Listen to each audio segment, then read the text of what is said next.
Great. Good morning, everyone. Welcome to House Healthcare on Wednesday, April 5th. We're continuing our testimony on S37, and this morning we're looking at sections 6 and 7, which, with our one-page overview from Legislative Council, says this prohibits a healthcare provider from being subject to professional disciplinary action for providing or assisting in the provision of legally protected healthcare activities. And as Art said, it starts on page 9 of the bill. So we are going to turn it over to David Herlihy. Welcome. Good morning. Thank you for having me. For the record, I'm David Herlihy. I'm the Executive Director of the Board of Medical Practice. Great. And your thoughts on this section? Yes. I'm sorry, I was a little bit delayed. I had a problem with the link. No worries. We are in page 9, section 6. Take your time. Okay, well, I'm actually going to limit myself to section 7 because section 6. Wait, I'm sorry. Yes, section 7. Yes, it's the same. One applies to you, one applies to OPR. So thank you. So page 10, everyone. Yes. I am going to limit myself to section 7 because that is a section that talks about the board. And so the first comment I have is kind of a technical comment. And as I was going over this again, I realized that there may be an issue with the use of the definition. It borrows the definition of healthcare provider from 18 VSA section 9496. And as I thought about the way that works with the language here in the section, it seems like because section 9496 defines healthcare provider to be someone who holds a license in Vermont, that doesn't work with the part that addresses applications for certification, registration, or licensure. So is Jen on the call? Yeah, so we have Legislative Council in the room, 2 of them. They're going to look at that for a moment.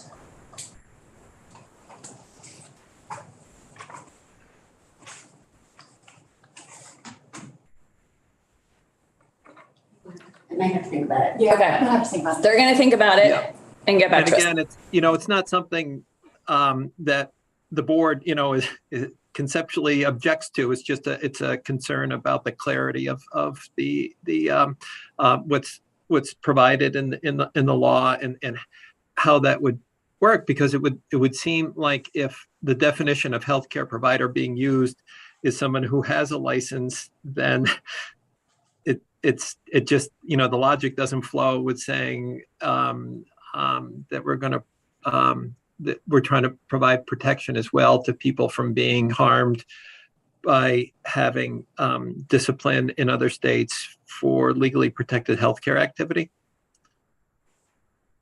I can talk offline with Jen. Okay, yeah, let's plan on that since it's more of a technicality.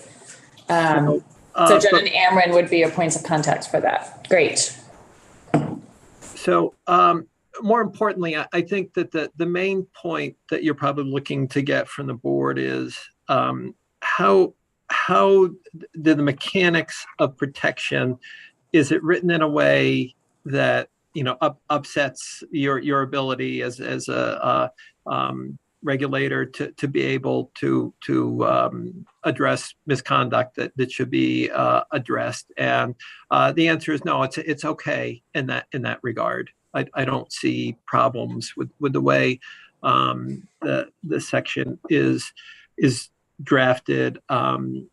It works for us. The concern that I do have, and this is me speaking, my board has not. We're meeting today, and they've not established a position about this, but I feel obligated to share with you so that you understand in doing this that the definition of legally protected healthcare activity, which is referenced in Section 7, there's language in there that says that the provision of a healthcare service by a person duly licensed under the laws of this state and physically present in this state shall be legally protected if the service is permitted under the laws of the state, regardless of the patient's location or whether the healthcare provider is licensed in the state where the patient is located at the time the service is rendered. And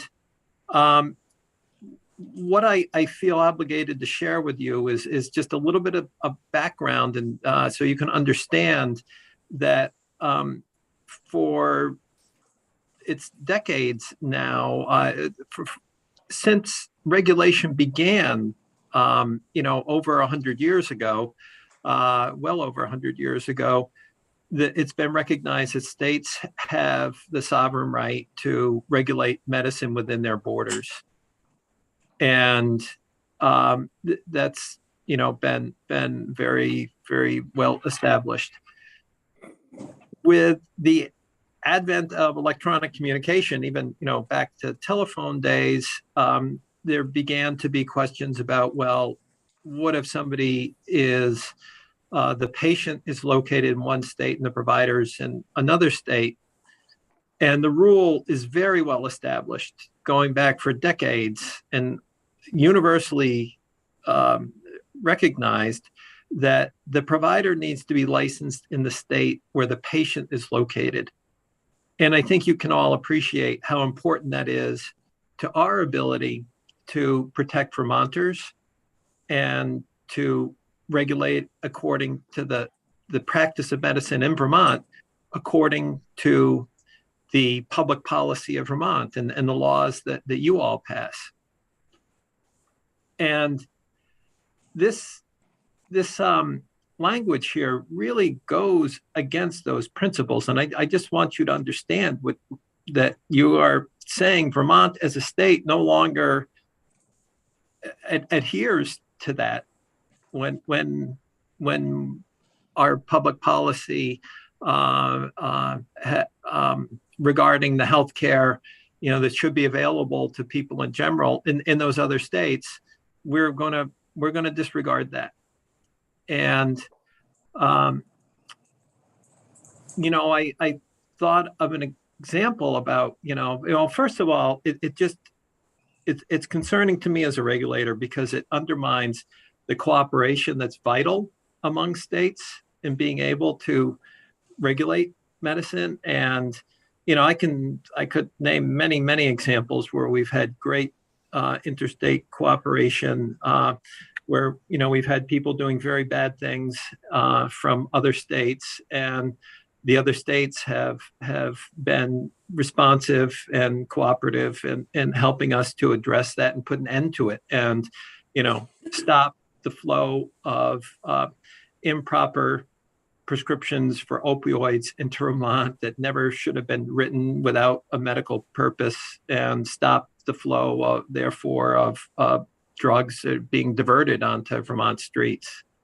That's just one example. But then I thought more about it, and what if a state that has different views decided they wanted to write a law modeled on this with similar language regarding the license status and patient location, but instead created a right for parents to obtain conversion therapy for their minor children. And they would write it in a way like this that would say they're not going to essentially provide any assistance to Vermont in exercising its sovereign right to regulate the practice of medicine within its borders, and address that, which, as you all probably know, conversion therapy is banned for minors in Vermont. And I think that's that's something we need to consider when we're putting in the public policy, something like this, that's such a departure from established norms and does have real potential downsides for Vermont and our ability to protect our citizens. Because if that were to happen, I wouldn't have anything to offer you if you called me in and said, so what are you going to do now to stop this? This is wrong. This is against our public policy for these children to be subject to conversion therapy. And that would be a very tough position. We'd be hard pressed to do anything without the cooperation of those other states. Thank you. And I think your use of established norms is really important, because I think this legislation in front of us is because our established norms in some parts of our healthcare are being disregarded as well. So it's a balance I think we're weighing right now. And thank you for putting that before us, because it is important to understand the implications on the other side of what we might be doing. But established norms are kind of out the window, unfortunately, at this point. David, before we open up to questions, was there anything else you wanted to provide in regards to the language, your support for or support against? I don't know if the board needs to weigh in on anything at this point. No, I mean, the board hasn't established a position on it, but I think from a technical viewpoint, my view is that it's okay, other than the comments that I just shared. Yeah. Okay. Thank you. Questions for David?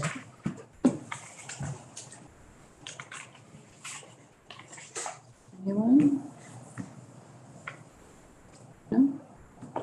Okay, great. Thank you. So we are going to go to 10 and 10A, but I want to hear from Lauren first on 6 and 7. So you can stay, or we can reach out to you when we're ready to go to 10 and 10A.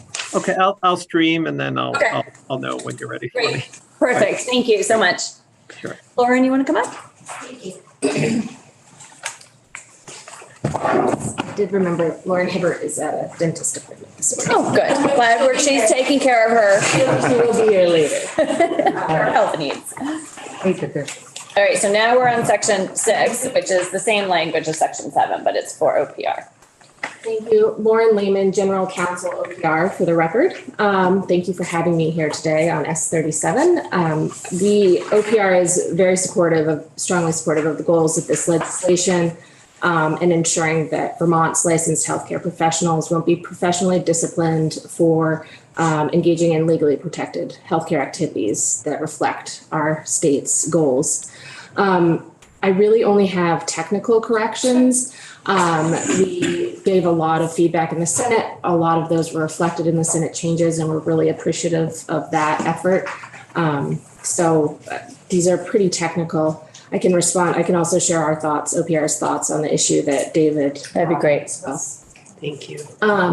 So technically first, this section would prohibit OPR or any of the professional boards from taking disciplinary action against a healthcare provider or denying a qualified healthcare provider's application for licensure based solely on that healthcare provider providing or assisting in the provision of legally protected healthcare activities, or on based solely on a criminal or civil action or disciplinary action taken by another state's licensing board based solely on the provision of legally protected healthcare activities. And then the section goes on to define healthcare provider, as David noted, and legally protected healthcare activity. I'll start with the definitions. I'd love to work with legislative counsel if the committee is amenable to it. It's not clear from the definition used that mental health care providers are included in that definition, and we might want to expressly include them because this would really significantly impact their practice as well. And I think the intent is to include the provision of gender affirming care services and reproductive health care services, or the aid that a mental health provider might provide in obtaining those services. Similarly, so that's our only correction there. In terms of this is very technical, but it's not clear from that part B where it says based solely on criminal or civil action or disciplinary action taken by another state's professional licensing board, whether that phrase taken by a state's professional licensing board also applies to criminal or civil action. So does this mean that we're only prohibited from taking that action based on the activities of the criminal or civil decisions of a licensing board, or are we also barred from prohibiting licensure or taking action based on criminal or civil action by another state's courts or another body? So it's just a question of what that phrase taken by another state's professional licensing board modifies. It's just modified disciplinary action, just criminal and civil. So wait, I just want to make sure. So we're on B. Right. Line 15 is what, We're on F1B. Okay. And so that, I've got to pull it up, but it's just a question of clarifying what modifies that provision. And that's. Let's let Lauren keep going and then we'll come back. We have a bunch of questions. And that is it. I think for our corrections to section 6. Regarding David's concerns about, I think we echo the concern about ensuring that the definition matches up with applicants as well as existing licensees in terms of healthcare provider definition.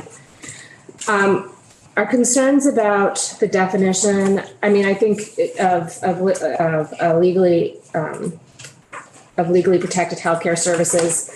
I mean, I agree that I think the extent of legal protection our state can offer is what we prosecute in our state. So we cannot protect them from disciplinary action taken by another state. And so what we're offering here is that for folks licensed here and practicing under our license laws, we're protecting them from prosecution in our state based on those activities. While it is, it does kind of hint at disregarding the sovereignty of other states, we're still not reaching into those other states and taking any activity. So under the conversion therapy example, that person could still practice in Vermont or could be prohibited from practicing in Vermont. And still be allowed in the other state in which they're a home state to practice conversion therapy, which is the status quo really right now. The difficulty might be in prosecuting that person for providing conversion therapy in Vermont, having access to subpoenas, having access to records. And if they're not required to have a license here, we would prosecute probably on unauthorized conduct and prohibit practice here that way. Versus disciplining a license because they wouldn't have a license here. So it does create some unique challenges. I don't think they're insurmountable. And again, as you noted, Chair, it's a balance of goals. So generally, OPR is very supportive of this and Great. So I'm going to turn to Ledge Counsel real quick, or do you want to comment on the two technical issues that Laura brought up, or do you want to get back to us? I think for the record, Amber Navajoli, Legislative Counsel, I think the clarifying what the modifier is, and that is pretty simple. I can add commas to bracket the modifier so that it's with what we want it to be with. On section B or Yes. whatever that Yes. is B. So Okay. it would read like a criminal or civil action, comma, or disciplinary action against the healthcare provider. I'll figure it out. Yeah. It's Okay. an easy fix. is the intent, we weren't even sure about the intent. Is the intent that it modifies both criminal and civil actions or just the disciplinary actions? I guess that would be a question for OPR and the board, whether you take civil actions beyond disciplinary actions. We can take some limited and unauthorized conduct, so we can talk about that. We'll Okay, that'd be great. It is not a complicated fix. Okay. We connect. Perfect. And then about the mental health providers, are they included in the definitions? It's the present, so the present definition is And this is 18 BSA 94, Yes. So 96. The present definition says the healthcare provider means a person, and then some other things, authorized by law to provide professional healthcare services in the state to an individual during an individual's medical care, treatment, or confinement. So we would consider mental health care services to still be medical care. But since we are already reviewing this because of that licensure issue that was raised by the Board of Medical Practice, we might reach a new consensus on a better definition between Okay, OPR and the Board of Medical Practice. Okay. so you'll get back to us. Okay, I would just add, Jen Kirby, Council, this is a pretty standard definition that we use, is a very broad definition of healthcare provider, which is generally viewed as including mental health. So I would be concerned about making a determination Right. that this doesn't include mental health providers. Yes, it when we would. have been using this right, to include very broadly all healthcare providers. okay, right. Okay, so you'll get back to us on those couple pieces. Okay, Art, you had a question? Yes, Lauren, I just want to understand what the bill does and does not do. I thought I heard you say that it doesn't protect a healthcare provider in another state. I'm trying to get at, okay, a healthcare provider in Vermont provides one of these services to a person out of state. It's illegal in that state. What if the state wants to take a lawsuit or something against that provider? Can they do it after this is passed? They can. They can. So they can take, it's each state kind of fighting on its own, except for when we get into those compacts, that's a different story. But Right. each state has the authority to regulate the profession based on its In laws and their state. rules. Right. Okay, so they could go after a physician here. Again, this is passed, this is in law. And what would that require the physician to do? We would have to get a lawyer and fight it, or what protection does this give him? Is there a barrier there that? So that is up to the provider. So they can choose to fight that. They can choose not to have a license in that state. They could disregard any challenges to their practice in that state. What we're saying is we wouldn't discipline them here. So they would always be eligible to practice in Vermont. They would keep their license to practice. Right, okay. But for example. Okay, so we're not holding it against them because they properly performed their duty, their job in another state. Right. We're not holding it against them As long here. as it's legal here. And Okay, it's a legally protected healthcare activity with Okay. reproductive healthcare services or right, gender right, affirming. all of the things that. we Right, put so in here. if they provided that service, say even remotely to an individual located in Alabama, Sure, Alabama could still take action against their license or, any sort of unauthorized conduct. But they could still practice here. They'd still have the authority to practice medicine. could they be extradited to that other state and stand trial? That is a hard question, and this does not offer criminal code protections for that, and it doesn't really get into that interstate. Okay, I commerce. just Yeah. a So not, under this bill, I don't know honestly about Okay. criminal law and extradition, but this does not offer that Okay, protection. so all this does is protect them here in Vermont. Yes, and it sets a policy, an intent that we will not take action against them as David said, it does go a little further in saying, even if the patient's located elsewhere and the provider provides that service to the patient located elsewhere, we're not going to prosecute, which is different than what we've done in the past, which we've all kind of had a universal agreement on. And that if, they violated the law, we will have, it's where the patient's located that the service takes place. And so we'll assist in the Okay. prosecution That- whether through subpoenas or witnesses or. That really helps me understand the bill. Now, one final thing, I'll get out of. That's okay, go ahead. No, The- good questions.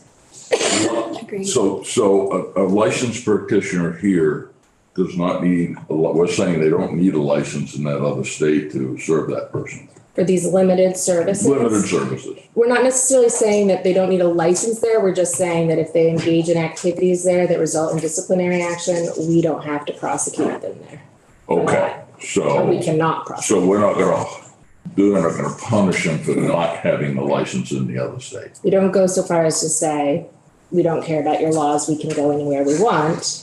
Our licensees can go anywhere they want, but we say, we're not going to necessarily hold them accountable in the same way that you might do so in your state for providing these activities. Thank you. Alan? So can a service provider deny a service from anybody asking from another state? Yes, that all those, the standards of practice in Vermont would apply. Okay. So there's certain levels of what you can deny, conscientious objection, and other no patient abandonment, those sorts of situations that apply. But generally, yes, they can refuse to. Bobby? Quick question, and this is like a hypothetical similar to what Art was talking about. Let's say an abortion care provider from Vermont is on a plane and they have a connecting flight to Oklahoma City. And could the Oklahoma police like drag them off the plane and arrest them? Like, I mean, I don't know if I don't think this law would protect them from that, right? Nothing in this law would do that. And I don't know what the criminal or interstate commerce or other, there's many laws implicated in that I'm not able to really weigh in on. But yeah, this law would not protect them from Yeah. that. Or just sort of nightmare scenario that I can imagine happening. Yeah. The Wild Wild West. And I think what we have to remember is there is still the responsibility of the provider to know the laws, know the standards of care, standards of practice. This isn't opening the wild, wild west, right? I mean, providers still have to be responsible for their actions. We're just protecting them here around a specific type of care. Leslie? I'm not sure where this lands, but I'm thinking about adding the mental health provider piece and reading the definition. But I'm thinking about wraparound services, and that sort of idea came up in gender affirming care yesterday. And trying to imagine a provider in Vermont doing one piece of the care, but then also needing the wraparound services. So would they, and I don't know if anyone knows this answer, but would they refer to sort of counselors to help in another state? I'm just trying to imagine how that would work in this scenario and wondering where I can learn about that. So we do have a doctor coming tomorrow, I So that would believe, be- who might be able to assist with some of the questions. And if they don't there, we can reach out to others. But I think it goes back to, again, the same responsibilities they have today when they're working with patients in other states. They're responsible for knowing what they need to know in order to help their the right patient. thing. I don't think this changes that at all. Yeah, it's the telehealth piece that I'm trying to get my head around in that room, in that space Right. of gender affirming care and how that works in a telehealth world. That's all I'm trying to understand. Right, yeah. Any other questions for Lauren? No? Okay, I just realized when we were talking to David earlier, we have actually a couple other witnesses at 10. So I think what we'll do for now is take a break and actually come back a couple minutes before 10